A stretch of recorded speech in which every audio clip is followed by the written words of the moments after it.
Anglesey sea salt is unique in the way that we make it, the water that we draw the salt from, and the way we pack it, which is why, of course, it's been granted the designation of origin for its particular characteristics. So Hallan Mon Anglesey Sea Salt grew out of our previous business, which was Zoo Moor Mon, the Anglesey Sea Zoo. And we were looking for something to keep our staff in all year employment because tourism is so seasonal. So we looked around for different ideas. We knew that the seawater was very pure, so we thought we would start making salt out of that water. We learned how to do it over a number of months really, and we're still perfecting the technique now. Well, the Hallan Mon Sea Salt, we're very lucky that we produce our raw materials on our doorstep. So we pump at high tide from the Menai Straits, the Irish Sea.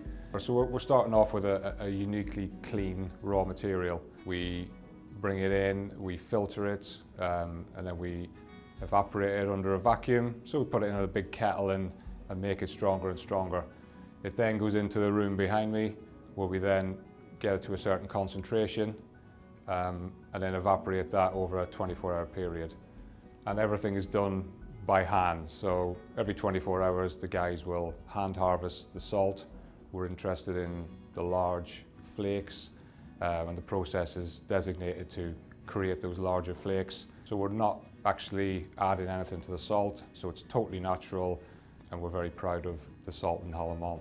We moved into our new factory here, the Salt Coat. We have our own smokery, and yeah, it's going from strength to strength. To have the PDO, the Protected Designation of Origin, is really important to our business. It's a proof that we don't adulterate the salt in any way, we don't cheat. We have regular audits to prove that. It's a proof of authenticity of the people who make it and the particular taste and the appearance that it has.